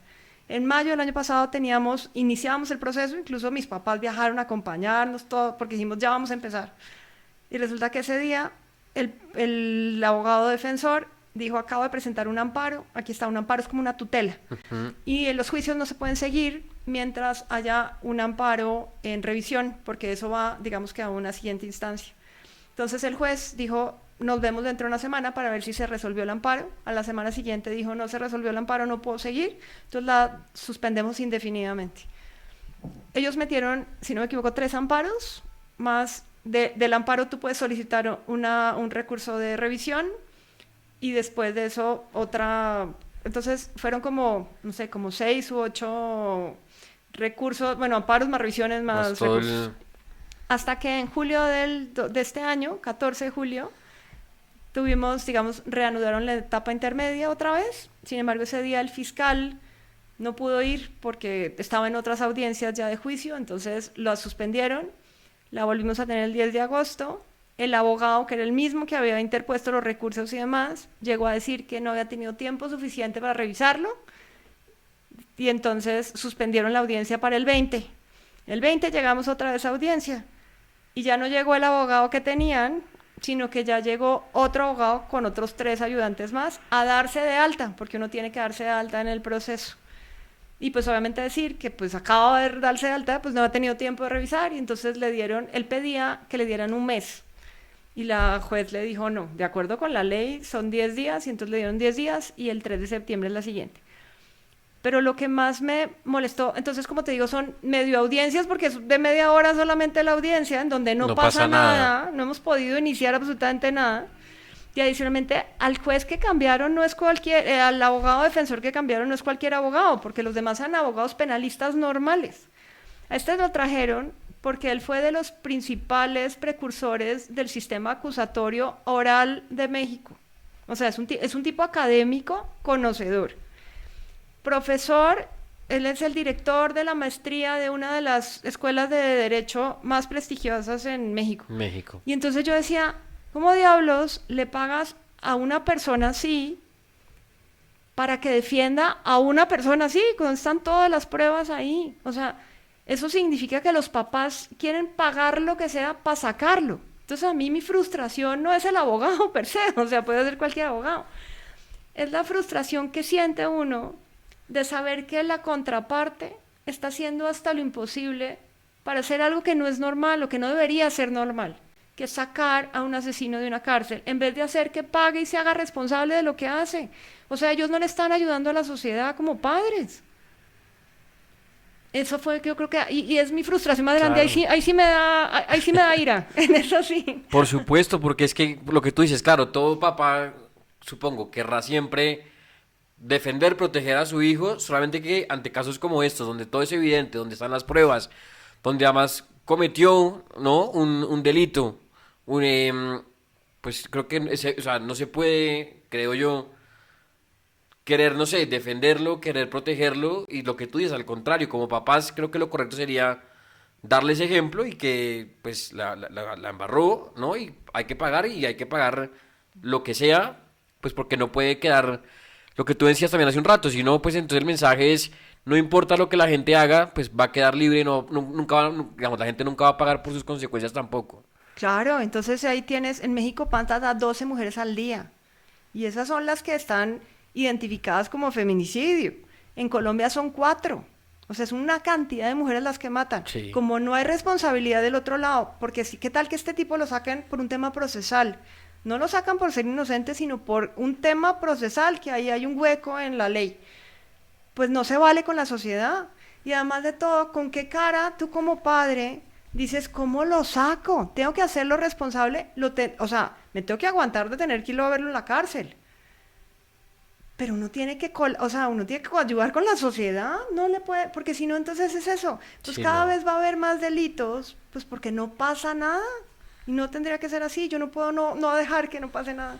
Sí, que de hecho lo vemos también en otros panoramas y situaciones donde se involucran, digamos, jóvenes, digamos, que entonces entra el debate, ¿no? De que si tienen que pagar o no, pero pues cometiste un delito, hay que pagar por sus actos, sea cual sea, ¿no? Pero no es a protegerlo ni es a buscar cómo rebajar la pena. En este caso, pues son casi ya 2 años, ¿verdad? Y ya uno esperaría que esto Ya hubiera tuviera un terminado. resultado, porque además fuera del tema judicial, ¿no? Supongo que es un capítulo, pues digamos, la historia será interminable y el dolor no se acabará y no se irá nunca. Pero este es un capítulo de toda esa historia que debería tener ya un fin para que por lo menos por ese lado ustedes también pudieran, no sé, tener un respiro, un alivio, un descanso, ¿no? Y no cargar con un peso más, digamos, de la situación. Además, eso es un trabajo. O sea, te lo digo Claro, todo el sinceramente, tiempo, la justicia es un trabajo. Yo ya ahora entiendo porque la gente muchas veces abandona. Porque llevo 5 audiencias, pero para llegar a la audiencia es hora y media. Pero para la audiencia yo ya tuve que preparar con los abogados y haber ido a la fiscalía para ver si tienen íntegro todo. Adicionalmente, pues tengo que salir a medios a contar los temas. Y yo tengo, no es que tenga el tiempo, pero yo no tengo un jefe que me está diciendo que no puedo salir. Pero imagínate a una mujer que apenas le da la vida, que tiene que trabajar para mantener a sus otros hijos y tiene que ir a la fiscalía. Tengo una señora que hizo incluso precedente cuando mataron a su hija y me dice, tuve 96 audiencias. Y yo decía, pero no, ¿cómo es que no vive uno tiene, teniendo 96 no. audiencias? Y además los abogados ya me dijeron, si lo juzgan ahorita, él tiene todavía derecho de revisión y todavía puede meter un amparo. Me pueden ser 4 años más. O sea, ¿cómo vives con cuatro No, es años teniendo imposible. que estar detrás de la justicia? Entonces, eso es lo más complicado. Obviamente, además, no cierras el duelo. O sea, porque el Claro, eso duelo no se acaba. no se acaba porque todavía tienes un pendiente ahí con tu hija incluso. Entonces, sí es muy difícil. O sea, la justicia no ayuda en estos casos porque ahí es donde entiendo la palabra revictimizar. No es ni siquiera contar la historia, Ana María, de cómo murió. O sea, esa la puedo contar muchas veces. Es el hecho de tener que estar otra vez sentada en esa misma audiencia y que no pase nada. Y que no pasa absolutamente nada, son lo que tú dices, 2 años sin... O sea, esta fue la quinta audiencia, la sexta es el 3 de septiembre, Desde septiembre. en la que esperarían que algo pueda de pronto arrancar dentro de todo este tema. Pues ya hasta le preguntamos a la presidenta. Hay algo en Colombia que se llama La Mañanera, que es que la presidenta, bueno, el Sí, la que hace presidente por las anterior, mañanas. sí, pues un periodista le preguntó que ella qué opinaba del caso de mi hija. Entonces ahí mismo mandó y dijo, ay, tiene que juzgarse conforme a la ley, que lo tome la Secretaría de las Mujeres. Entonces la Secretaría de las Mujeres me llamó y estuve con ella y me dijo, te ayudamos. Pero hasta la Presidenta de la República está metida. Está metida en el... Ojalá se mueva esto. Porque es que si no tienen pues descanso, es supongo agotador, doloroso además. Lo que tú hablas es revictimizarse, es estar con el tema, con ese pendiente, ¿no? Que debería tener ya, por lo menos ese capítulo, un fin. Que debería ser que pague digamos, por sus actos y pague cárcel, ¿no? Que supongo que lo que están tratando con esto que tú mencionas es eso, como dilatar un poco el proceso, que no sé si, digamos, en palabras y en temas de aquí de Colombia, si eso se extiende, lo que tú también creo que me lo mencionabas, puede que o sea, que haya un vencimiento, no sé, de De términos, términos. y entonces sale, Pues esperamos que no, porque todos los actos, o sea, porque existe una especie como de que nadie puede quedarse en la cárcel sin juicio más de determinado tiempo. Pero pues aquí todo ha sido por acto de la defensa. Entonces, pues sí, en caso que tuviéramos que hacer, pues solamente se demuestra que pues habían puesto los amparos y las revisiones y todos los demás, pues no ha sido por cuestiones, digamos, ni del fiscal ni de la acusación. Entonces creemos que eso no tendría que pasar, pero además yo creo que esto es en detrimento de él. Porque imagínate tú todos los días diciendo, me van a sacar y me van a sacar, entonces no haces nada ni aquí ni en ninguna parte. En cambio, cuando tú ya haces conciencia y dices, aquí me voy a quedar 35 años o 70 años, pues ya decides qué va a ser de tu vida. Pero yo creo que tampoco él no debe dormir en paz con seguridad que no, porque él está ahorita detenido en una bajo, cárcel federal. Ajá. digamos, mientras empieza, pues digamos, se toma una decisión. Lo que tú mencionabas, lo tienen que ver además también en cada audiencia, en cada proceso, y yo veía que también en su momento, ha sido también un tiempo, la mamá de él salió a publicar, o sea, publicó un video, ¿no? Que digamos se difundió también, en la cual, claro, ella sale a decir, digamos, como a tratar de protegerlo, a defenderlo, que es inocente, ¿verdad? Que él no tiene, que ella, incluso ella dice que ella rechaza todo tipo de violencia. Y claro, sale a resaltar los valores, digamos, de su hijo, ¿no? Que era buen alumno, que era que era premiado y de las medallas y cosas. Cosa que no, Eh, digamos, no hace ninguna diferencia porque sí, mucha gente que tiene diplomas, becas y demás, pero una cosa es eso y otra cosa es lo que hacen detrás o después de. ¿Ustedes han podido pronto hablar con ellos, con la mamá, con él, han hablado en este proceso o es un tema que uno mantiene a distancia y no hay... Mira, si ellos quisieran sentarse conmigo, yo no tengo ningún problema, al contrario. Yo sería muy feliz de sentarme con ellos. Porque yo siempre he creído que uno tiene que enfrentar, yo creo que por eso estudié Derecho, porque me encanta enfrentar las cosas. Pero yo solamente vi al papá en la primera audiencia, la de mayo del año pasado, él se acercó a darme el pésame y yo le pedí que me ayudara. Y a la siguiente audiencia me mandó a los abogados a decir que lo iban a sacar a punta de amparos. No sé ahí quién será el que decide que lo quiere sacar.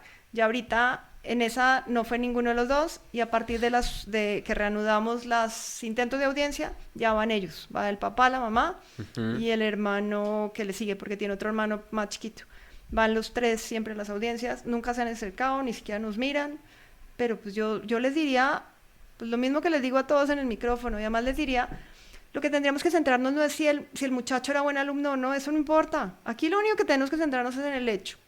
Él estaba en mi casa, esto fue lo que pasó, aquí están todas las pruebas.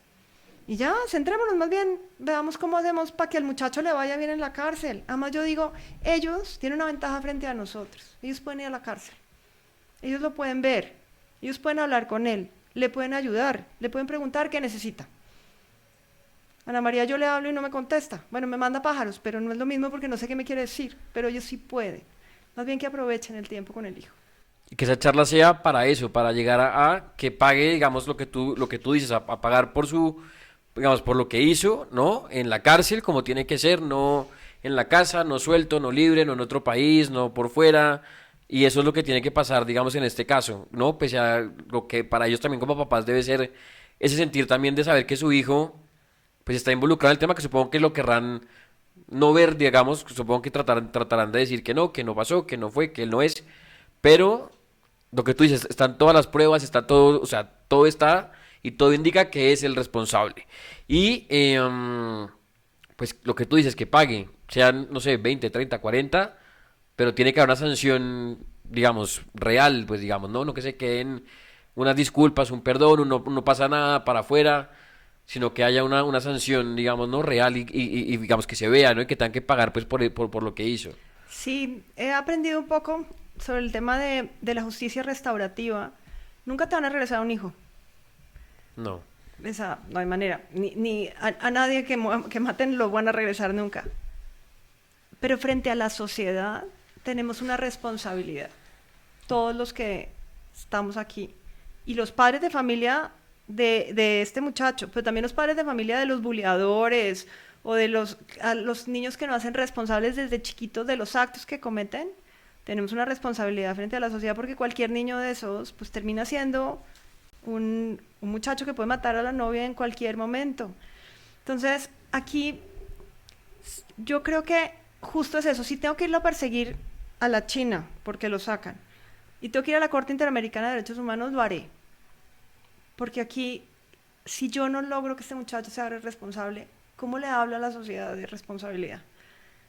Y por eso, ojalá los padres, mi abuelo decía algo, mi abuelo fue presidente de la Suprema Corte, de la Corte Suprema de Justicia aquí, y él decía que si un día había un muerto en su casa, ojalá fuera su hijo el muerto y no el asesino. Y tiene razón, o sea, tiene que ser horrible saber uno que tu Sí. hijo fue capaz de asesinar a alguien. Pero yo creo que uno no lo deja de querer. Uno no deja querer a la persona, lo que pasa es que sí condena el hecho. Y así tendríamos que ver las cosas, o sea, no tendríamos que juzgar a las personas, tenemos que condenar los hechos. Y si todos lográramos ver las cosas así, no necesitaríamos ni jueces, o sea, todo podríamos solucionarlo a punta Más de eso, fácil. más fácil. Pero por eso creo que sí, ojalá nos ayudaran los padres y lo pensaran como lo pienso yo y como lo debería pensar toda la sociedad. Sexta, entonces sería la sexta audiencia, 3 de septiembre, donde arrancaría el tema y se espera pues que ahí esto pueda empezar a tomar Forma. forma después de 2 años, Después de que dos además es años. increíble que, o sea, todo lo que ha pasado y que hayan dilatado tanto el proceso, pero que además contaron con, yo no sé si la palabra es ventaja, pero porque entiendo que él iba a viajar o se iba, digamos, del país para ese entonces. Y afortunadamente todo se logró dar para que eso no pasara, porque si no también, pues estaría por fuera y supongo que ya no habría No hubiéramos hecho lo que fuera. lo que fuera, habría que, pero obviamente es más Es más difícil que difícil. tenerlo en la cárcel. Por lo menos digamos que estamos tranquilos en la medida que no tenemos juicio, pero pues él sigue en la cárcel y es en detrimento de él, porque pues es tiempo que él Que pasa está allá perdida, adentro. sí, que podría ya haber. Claro, pero ahí sí la fiscalía actuó muy rápido, porque desde el momento en donde eh, digamos, se recibieron todos los peritajes y todas las demás cosas, hablaron con el juez para pedir la medida tanto de, digamos que de detención, como de cateo y todas las demás cosas que tenían que hacer, y se las dictaron el mismo día, o sea, el miércoles ya tenían todas estas solicitudes, y el sábado lo agarraron, o sea, en 4 días estaba en la cárcel, que también fue una ventaja, porque si no, eso es un duelo. Ya él en la cárcel yo pude hacer el duelo.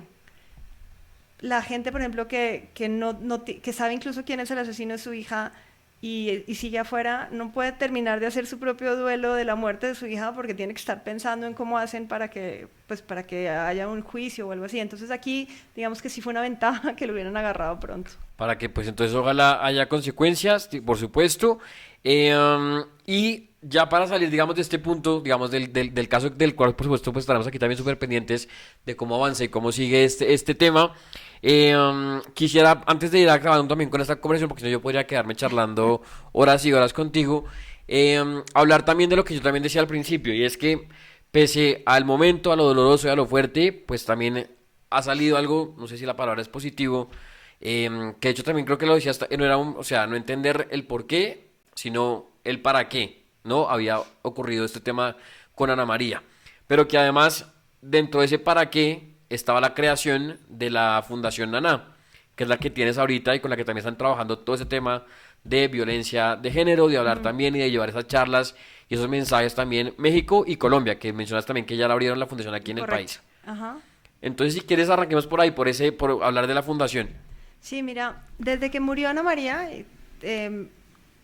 el director de la carrera de medicina de la universidad en la que estaba estudiando Ana María se sentó al lado mío y me dijo, esto es muy difícil, pero busca el para qué y no el por qué. Y son de esos mensajes que te van quedando grabados.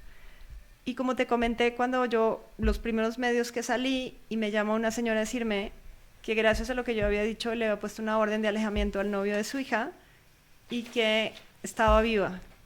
Y después yo fui y hablé con su hija y me contó toda la historia, que era como la historia de Ana María. Y después comenzaron a invitarme.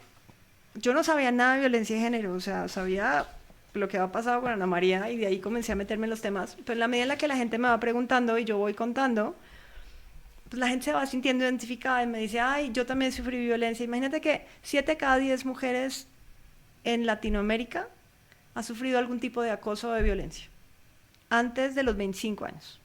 Si es que es. Entonces, cuando yo comienzo a contar, siempre hay alguien que ha sufrido algún tipo de violencia o conoce a alguien que ha sufrido algún tipo de violencia. Y eso que lo contaba, bien sea porque en una entrevista o porque de pronto me invitaban a algún evento o en foros como el que te acabo de contar.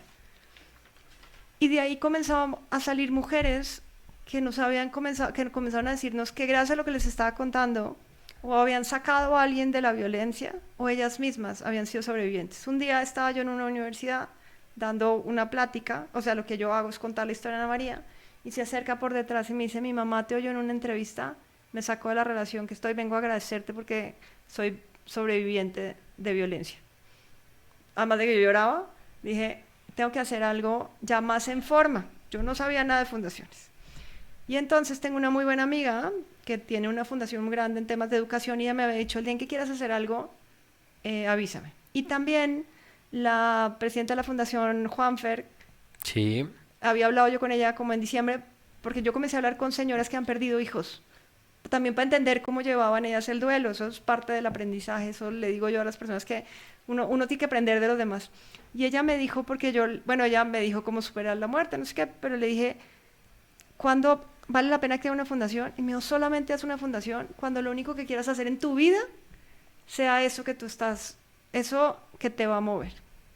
Y así fue. Un día me levanté, después de que había hablado con esta niña y había hablado con la otra niña que habíamos salvado, dije, yo lo único que quiero es eso. O sea, literal, yo casi que ya, mi trabajo es el 20% de mi tiempo, porque el otro 80% me dedico a esto, a hablar en micrófonos, en lugares, en hacer contenidos, en contestarle a la gente que me llama y hacerlo y mandarlos a los lugares, pues, para que los puedan salvar. Y entonces ahí fue cuando decidimos hacer la fundación. Hablé con la familia y le dije, yo creo que ya estamos listos de hacer una fundación, pero yo no sabía sobre qué. O sea, sabía que era violencia de género. Entonces decidí empezar una maestría, que empecé maestría en intervención en violencia de género, porque no podía ser solo empírica. Y la otra, le digo a Ana María, ayúdame. Y entonces yo ya había regalado todas sus cosas, ya no estábamos ni siquiera viviendo en la casa, pero agarré sus cosas porque tenía la caja de las piedras y esta que era una caja que tenía escritos y agarré la caja y me encontré una carta. La desdoblo porque esta era como un cilindro, la abro y cuando veo la carta era de puño y letra de Alan y le decía algo así como, siento mucho que eres el padre de tus hijos, pero quería controlar todo, me lo he pasado terminándote una u otra vez y los celos acabaron con todo. Y yo agarré esa carta y dije, si lo hubiera leído antes de saber lo que sé, hubiera dicho, este pobre niño tiene una traga maluca. Pero se la mandé a mi directora de contenidos, ella la vio y dijo, tiene todas las señales de violencia, que son 5. Es control, casi siempre, no necesariamente las relaciones de pareja. Imagínate tu jefe cuando te grita y te agrede porque quiere controlarte a ti y a la situación. O sea, la primera de ellas es control. La segunda son los celos desproporcionados. Yo no vi señales de violencia en Ana María. Pero un día, por ejemplo, sí, ella estaba llorando al teléfono con una amiga, le dije, ¿por qué pasó? Y me dijo, es que Alan se enojó porque yo me fui con la falda que él me regaló al concierto de mi amiga. Le dije, ay, Ana María, termina, me parecía medio ridículo. Y después nos enteramos que lo que pasa es que había ido otro amigo y esto había sido una pelea enorme por los celos que este muchacho tenía.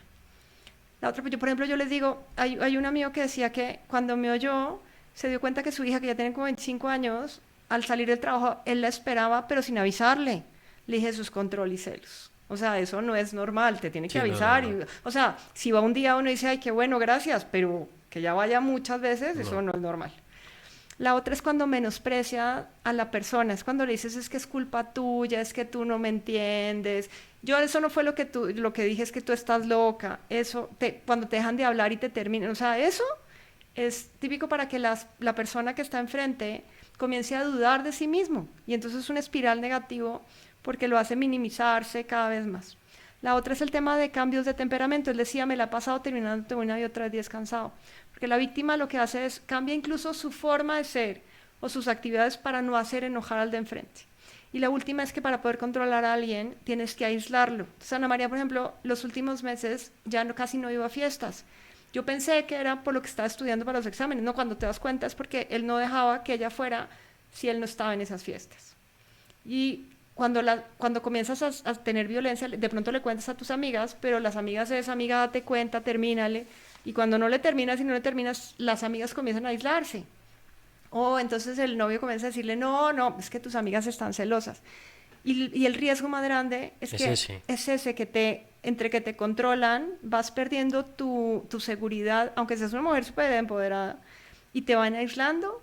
Esas tres es la peor combinación, porque entonces ya no sales nunca de una relación. Entonces ahí fue cuando decidimos, después de esa carta, decimos que lo que nos íbamos a enfocar, porque la violencia de género es enorme, y es un montón de violencias y un montón de cosas. Decidimos enfocarnos en que desde el primer grito salgan las mujeres de una relación violenta. Por eso entonces la Fundación Nana, su trabajo es la concientización, la educación y la responsabilidad en el tema de violencia de género desde el noviazgo. Ese es nuestro objetivo principal. Que es una etapa más difícil y entre más pequeños, pues es más, ¿no? Porque además se confunde mucho con, no sé, ustedes de pronto lo verán en la fundación, con amor, ¿no? Entonces es que él me quiere, entonces por eso es que hace lo que hace, me grita, pero es porque me quiere y me quiere proteger. Y uno, o sea, entra como en un círculo, ¿no? Y lo que tú dices, o te alejan o simplemente empiezas a confundir y crees que esas conductas son normales y no son normales. Y eso que también la gente tiene que tener en cuenta que lo que tú dices, el primer signo o señal, pues hay que salir de ahí. No hay que quedarse ni esperar pues que nada más pues pueda pasar, digamos, más adelante. Además hay algo que la gente no entiende y es que anteriormente, porque todo el mundo dice, pero ¿por qué si ahora ya somos muy empoderadas las mujeres? ¿Por qué sigue pasando la violencia? La violencia es intrínseca. Eso es muy difícil de erradicar. Pero hay tres cosas que son importantes saber aquí. La primera de ellas es que no podemos trabajar solo con las mujeres, tenemos que trabajar también con los hombres. Entonces, junto con la Fundación ANA, tenemos nuestra fundación hermana, se llama la Fundación Gendes, que estamos comenzando también a traerla a Colombia, que es una fundación que trabaja con la agresión de los hombres. Porque así como una mujer se da cuenta, se tiene que dar cuenta que está en una relación violenta, un hombre tendría que darse cuenta que es agresivo y que necesita terapia para salir de la agresión, como si fuera un alcohólico anónimo. O sea, igualito, porque uno solamente echándole ganas no sale de una relación agresiva, ni sí, sale nada. como agresor. Entonces esa digamos que es la primera. La segunda, anteriormente las mujeres, no sé si por la religión o porque no trabajaban, por lo que quisieras, generalmente entraban en una relación violenta desde novios, se casaban con el violentador y morían con el violentador, pero no las mataban, por dos razones. Una, porque se quedaban en la relación, y la otra porque en cierta manera había una responsabilidad, bien sea porque la religión te prohibía, bien sea porque tus padres te educaban o porque de pronto había justicia, quién sabe cuál de las tres. Pero lo que la gente no entiende es que el problema más grande, mientras estás en la relación, lo peor que puede pasar es que comienzas a hacerte más chiquita, te peguen, termines en el hospital. O sea, no minimizo eso, o sea, es un riesgo enorme estar en una relación violenta y dejas de ser tú mismo. O sea, las mujeres con las que yo he hablado, que han vivido por años una relación violenta, o sea, se vuelven casi animales, o sea, porque pierden la capacidad de discernimiento, Sí. casi que entre el bien y el mal.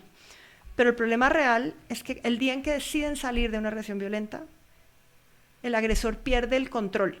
Y el control es no solamente el control emocional, sino pierde el control sobre la víctima, que es lo que lo mantiene agresor. Y entonces cuando deciden, si no es conmigo, No es con nadie. no es con nadie.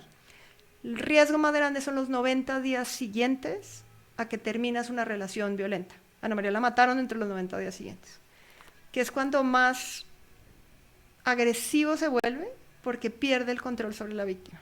Entonces lo que les decimos siempre es nunca estén solos dentro de esos 90 días y traten de no tener contacto con esa persona. Ahí es el problema, que si tú te casaste con este violentador y además tienes hijos, ¿cómo haces para no tener Sí, para control? no. O sea, por eso necesitamos sacarlas desde el primer grito. Lo que todo el mundo dice es, si me hubiera golpeado desde el primer día, pues nunca me hubiera quedado en esa relación. Pero como eso es escala y es un ciclo y uno va perdiendo el discernimiento, pues ya te pudiste quedar ahí mucho tiempo. Entonces, por eso tal vez es tan importante que la gente entienda que la normalización de la violencia, más allá de que es un problema social, es un problema en donde en la medida en la que sigamos sacando mujeres de estas relaciones, las van a seguir matando. Entonces por eso necesitamos desnormalizarla, trabajar con los agresores y trabajar con las mujeres para que no comience ese vínculo y no exista esa posibilidad de que las mate. Que es un trabajo, pues digamos, impresionante lo que dices, además que empieza a consumir más un montón de tiempo porque pues hay que dedicarse a esto para que pueda funcionar, para que no sea solamente una fundación de, digamos, de a ratos ni de momentos, sino de verdad ponerle la ficha y comprometerse con esta causa que además lo que me hace es impresionante, porque muchas veces, claro, son señales que pasan a veces desapercibidas, que se vuelven como paisaje, ¿no? Que evitamos. Dos, de lo que hablas también, que hay una responsabilidad también, digamos, de parte nuestra, porque no siempre es únicamente del lado de la mujer, también nosotros como hombres también hay que entender ciertas cosas que son claves, que has mencionado algunas, no sé si de pronto hay otras también que uno como hombre o como hombres podamos también hacer para contribuir a este tema dentro de la sociedad digamos dentro de las relaciones también. Mira, generalmente los hombres cuando ven a otro hombre que es violento, o lo aceptan como es, pues que es violento, y se toma 3 tragos y se Y se pone vuelve, violento, pero nunca hacen nada. Nada más allá de decir es que es así. Deberían los demás hombres del círculo ser capaces de denunciarlo, que eso nunca pasa. Ser capaces de hablar con los papás del muchacho, sobre todo si es joven, y decirle, oye, tu hijo está teniendo un problema serio de agresión y eso mismo hace que tome más alcohol, por ejemplo.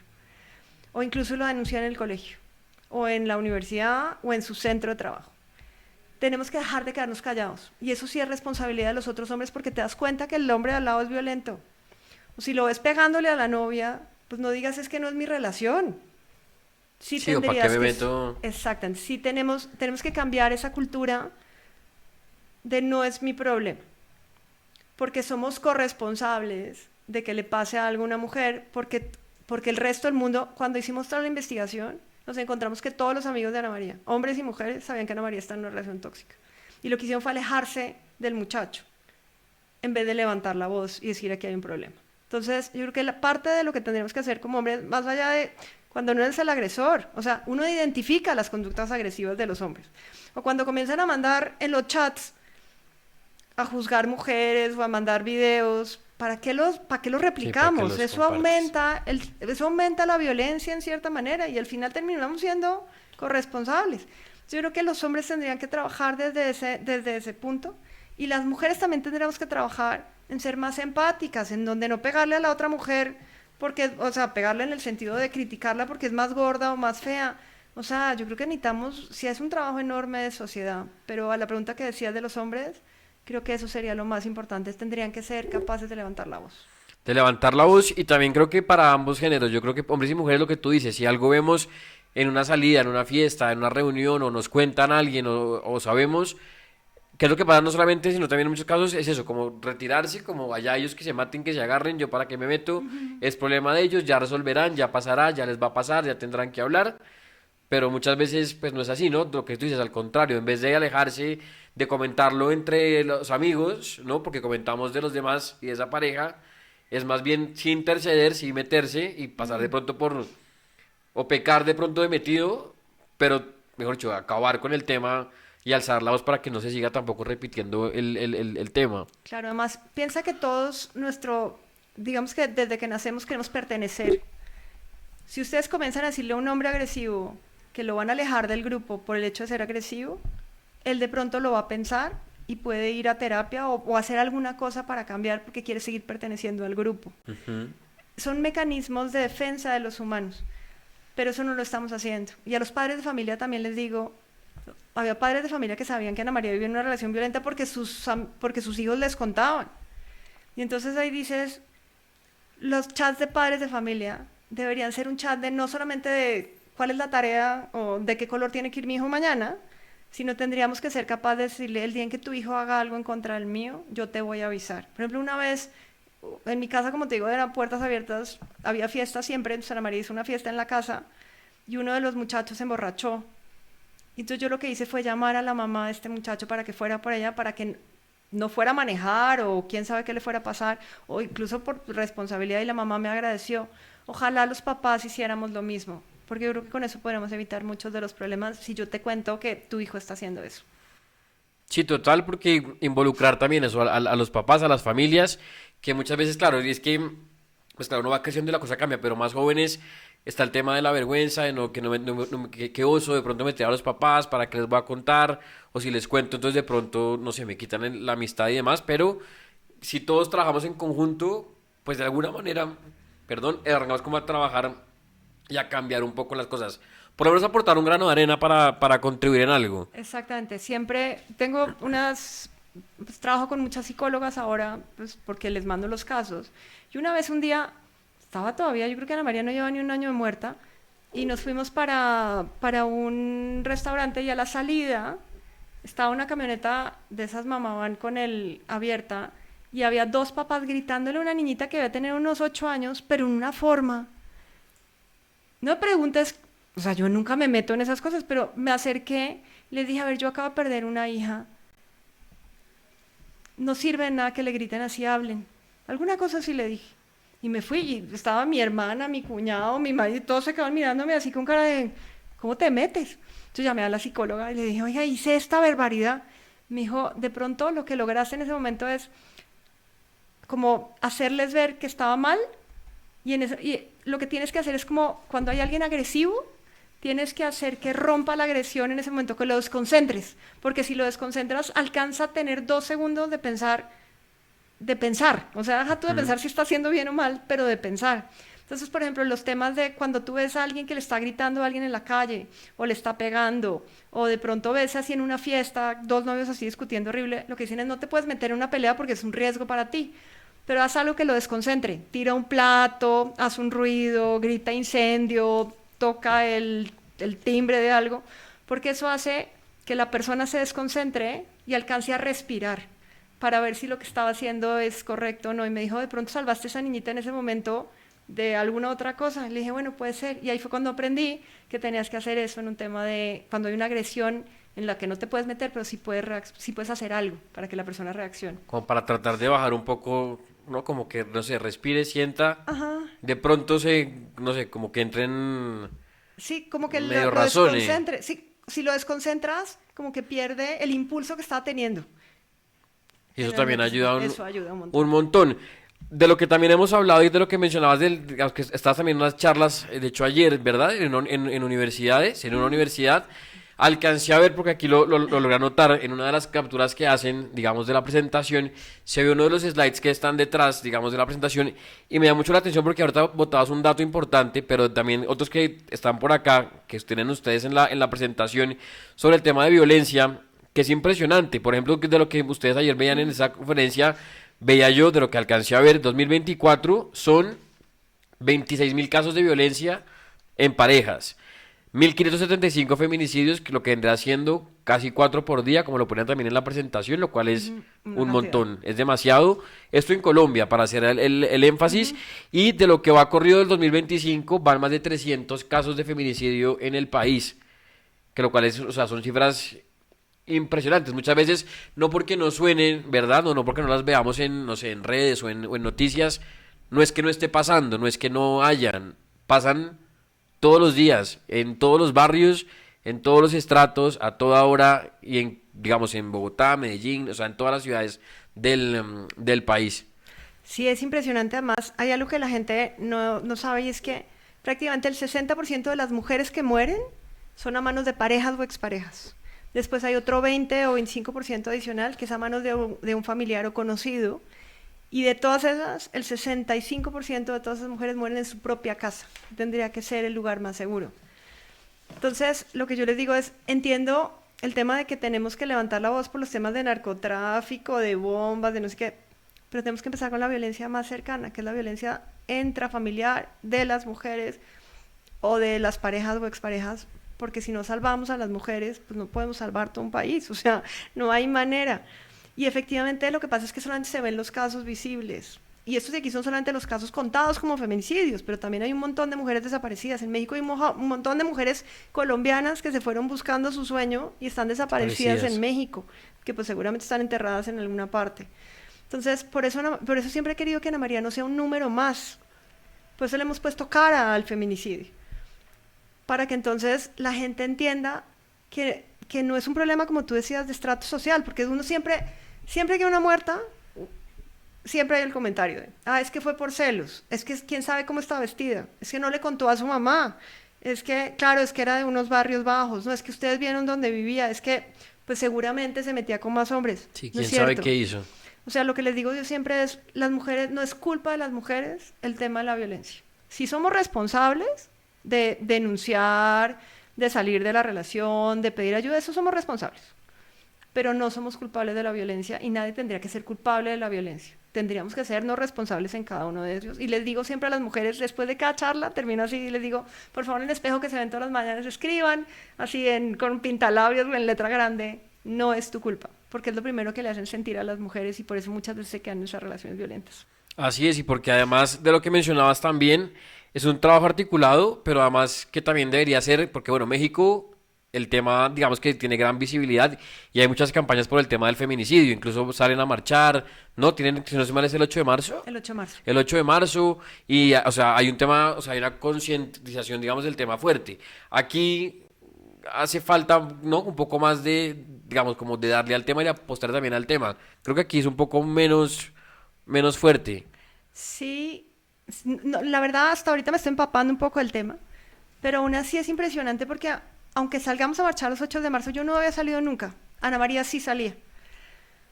Pero cuando marché, todo fue porque me llamó una periodista y me dijo, ¿cuál es tu en qué contingente sales? No, ¿cuál es tu contingente? Y yo, ¿qué es un contingente? Entonces me tocó ir a averiguar todo y entonces un contingente es, digamos, ahí es una lucha de unas mujeres que deciden salir todas juntas con una consigna específica. Entonces, pues salimos ahí con Justicia para María, y mandé a hacer camisetas, hice todo. Llegaron 80 mujeres. ¿Y eso qué? Era la primera vez que ¿Qué yo lo marchaba. hacías? La siguiente vez ya salieron casi 120. Y entonces, estábamos ahí, porque yo siempre había dicho, porque a mí no me gusta que ¿cómo se llama esto acá? Que grafiteen los monumentos y Sí. esas cosas. Yo digo, eso no es necesario. Pero cuando estaba yo ahí y oía a todas esas mujeres, porque yo siempre había dicho, es que el tema es empoderamiento y mejores salarios, y, porque pues al final creces en un lugar acomodado, porque yo tuve unos padres de familia que toda la vida me dijeron, usted puede hacer lo que quiera. Obviamente dentro de las reglas Los- de la casa, pero siempre me dijeron, ustedes pueden soñar. Y por eso hice empresa en México, por eso he hecho lo que he querido. Pero cuando estaba ahí me di cuenta que todas estas mujeres, ellas no salían de verdad por tener un mejor salario, ni por condiciones económicas mejor, no. Ellas salían por el derecho a la vida, de que no las maten en ninguna parte. Y ahí me di cuenta que estamos como en la Edad Media, o sea, Sí. ¿cómo puedes tú salir a que, o sea, tu derecho básico, que es el derecho a la vida, no lo tienes asegurado? Pues ¿cómo tienes el resto asegurado? Y aquí yo creo que pasa lo mismo, lo que pasa es que no es tan visible ese 8 de marzo, pero necesitamos no solamente que los 8 de marzo no tendrían que ser los 8 Sí, de solamente marzo, un día. tendría que ser todo el tiempo. Y adicionalmente a mí me encantaría que los 8 de marzo no saliéramos a decir por el número de mujeres que se murieron, porque entonces son las pancartas, las ponen así digamos que en las paredes, las fotos de todas, es horrible. Deberíamos salir por el número de mujeres que salvamos. Yo ya llevo 10. Ojalá todos calculáramos por el número de mujeres que estamos salvando y no por el número de mujeres que estamos matando.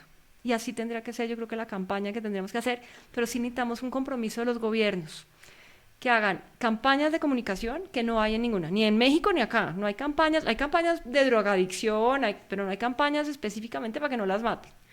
Y cada vez les quitan más presupuesto a los lugares que tendrían que ser, a los refugios, a las casas de ayuda, a psicólogas especializadas, a protocolos, clases en escuelas, o sea, esas cosas, ahí es donde tendríamos que meter el dinero y casi ningún gobierno lo está haciendo. Y un trabajo, supongo también, antes de cerrar con este tema, conjunto, como es con la justicia, porque también es, ¿no? Pues lo que uno ve es que muchas veces, y aquí en Colombia también hemos visto varios casos de mujeres que fueron, denunciaron, las trataron de proteger, digamos, las llevan a un hogar, digamos, para estar protegidas, luego les quitan la protección, las dejan a la deriva, y el agresor está suelto, va, las ataca y cuando se dan cuenta o ya tenía, no sé, o ¿cómo se llama esto? Una condena o tenía, digamos, algo ya señalamiento, tenía ya todo, o sea, como que eso también es un trabajo conjunto para que esto pueda, no, es como que entre todos tenemos que colaborar como sociedad para que esto funcione y para que el trabajo no sea en vano, también el que hacen ustedes también, por ejemplo, con la fundación,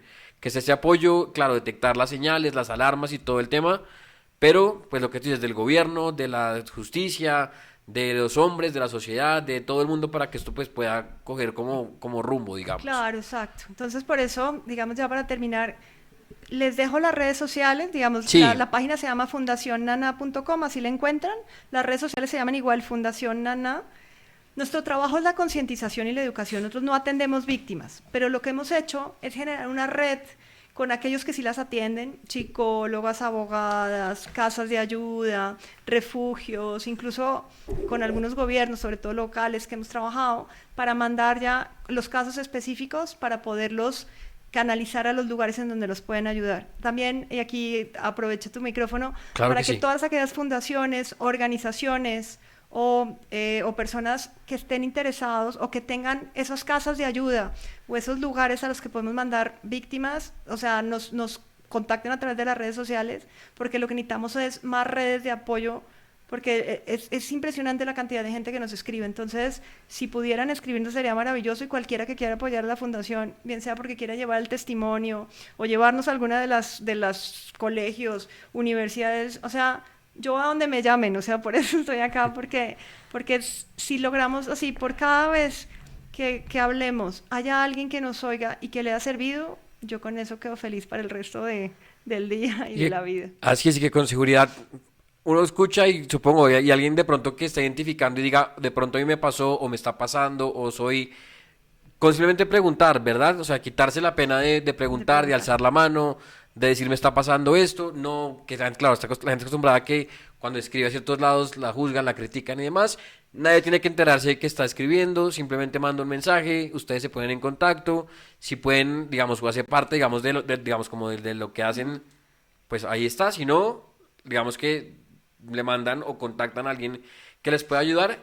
En México está Colombia, digamos que o sea, está arrancando el tema. La gente también puede escribir en la página sin Sí, problema y sin en Colombia problema. también Nosotros ya tenemos el funnel de dirección, o sea, me han escrito de Argentina, de muchos de lugares, varios de lados. varios lugares, entonces estamos haciendo como esa red para mandarlas pues, a las personas que las pueden ayudar. Nosotros, como te digo, nuestro trabajo es más de educación, pero ya tenemos una directora aquí, ya tenemos la fundación acá, entonces nosotros encantados de ayudar. Y si no, buscamos la ayuda pues de donde cómo, sea. de cómo Exactamente. hacerlo, porque es un gran trabajo. Que lo que decías, encontraron el para qué, finalmente, de pronto eso es como recién, como el primer granito de pronto de lo que vendrá más adelante, que esto yo sé que no acaba aquí y que lo que hemos hablado, ese testimonio que compartes a diario, cada semana, en cada entrevista, en cada podcast, a cada lugar al que vas, pues va poco a poco, ¿no? Haciendo pues digamos, con sus escalones para eso, para mantener por supuesto vivo el legado de Ana María, pero también lo que decías, para luchar también para que no haya más casos como estos, para que no se repitan más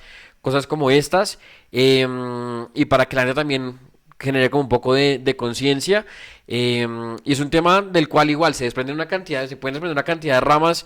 Yo simplemente agradecerte, Jimena, por tu tiempo, por haber aceptado nuevamente la invitación, por compartir tu testimonio, por todo lo que has dicho, que yo sé que para la gente que está, de todo lo que hemos hablado, para muchos, a cada uno, el mensaje o sea, le llega lo que tiene que llegarle y sé que alguna frase, alguna palabra o algún tema le llega, así que pues muchas gracias porque además es un tema que sé que, insisto, no es fácil, que estarlo contando, pues también es doloroso, es fuerte, pero que también te ayuda para, no sé, para el proceso, para simplemente para visibilizar el caso y porque además porque quería cerrar, lo tenía más adelante y pues no lo quiero dejar perder para cerrar esta conversación, es lo que también dices en un punto y es que pues para quienes son papás, porque quienes no lo somos, pues no lo podemos dimensionar, pero pues no hay un dolor de pronto más grande que ese. De hecho, mucha gente lo relacionaba con que para todo hay un nombre, ¿no? Si alguien se separa, es separado, si alguien se le mueren los papás, digamos, es huérfano, el que queda sin esposo o esposa es viudo, pero no hay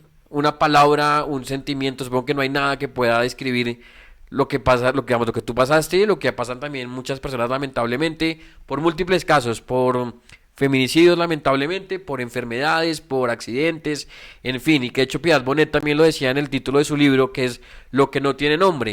Y es algo que definitivamente, pues eso, no tiene nombre, no tiene explicación, no tiene absolutamente nada, ¿no? Pero pese a todo, lo que también decía, has logrado transformar y llevar ese dolor que te acompaña y que va a estar siempre ahí, pero tratar de transformarlo en algo, no sé si, insisto, positivo o no, pero para también hacer algo también por los demás, ¿no? Y que cosas como esas pues no se sigan tampoco repitiendo ni en Colombia, ni en México, ni en Argentina, ni en ninguna parte del mundo. Sí, y para los papás que han perdido un hijo, me escribió justo una señora ayer diciéndome que había perdido su hija y que no había podido encontrar la luz. Le dije que algo que a mí me ayuda es que cuando le ayudas a alguien más, dejas de pensar en tu dolor y comienzas a pensar en el dolor de enfrente.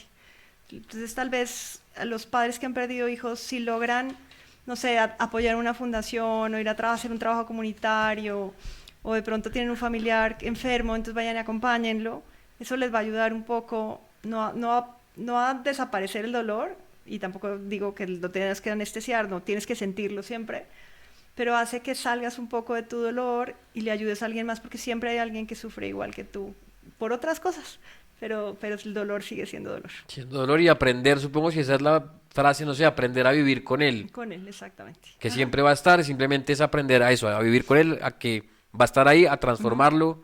Y digamos, en tu caso, pues lo que has hecho digamos, con este caso y con tu testimonio es transformarlo en algo también positivo, ¿no? Que es lo de la fundación, es visibilizar el caso, ¿no? Y hacer que todo, pues, tenga un para qué, como lo decíamos también hace unos minutos. Así que, pues, yo nuevamente agradecerte por tu tiempo, por haber venido hasta acá para conversar. Afortunadamente coincidieron también los tiempos y estabas en Bogotá y pudimos cuando hablamos pues estar acá. No sé si quieres cerrar con algún mensaje o alguna cosa que hayamos dejado por fuera que quieras mencionar para cerrar este programa. No, solamente reiterar el tema de si ven a una mujer que está siendo violentada, nunca la juzguen. Más bien, solamente acompáñenla, que es muy difícil, lo sé, pero acompáñenla y denle los recursos que necesita. En la página de la fundación hay algo que dice necesito ayuda, den clic y ahí están todos los recursos que les pueden dar, bien sea, como les digo, que las envíen a alguna parte o les manden la información. Y la historia de Ana María está para contarse. Si ven a una mujer así, cuenten la historia de Ana María. Eso ha ayudado a muchas mujeres y espero que ayude muchísimas más. Entonces utilícenla, háganla propia, porque para eso murió Ana María. Así es, pues muchas gracias nuevamente por tu tiempo y pues igual, las redes las vamos a dar aquí para que también la gente esté pendiente, para que te contacte también, la gente te puede escribir, si no es para la fundación, si tiene algún, no sé, mensaje o lo que sea, te escriben o le escriben a la fundación también. Si quieres recordemos últimamente rápidamente las redes, es Fundación Nana. O sea, Fundación Nana, las doble N. Con doble N, sí. Con doble N, para que sepan entonces, y eso, alzar la voz, ¿no? Y no quedarnos callados, encender las alarmas y pues bueno, las puertas de este canal y de este espacio siempre abiertas, Ximena, para cuando quieras venir a conversar y sobre el caso que viene también la semana entrante, seguimos aquí también pendientes de cómo avanza. Muchísimas gracias y muchas gracias al auditorio. Y a ustedes pues entonces también muchas gracias y recuerden entonces cada semana con un programa, con un invitado, con más historias en esto que se llama Hablando sin filtro.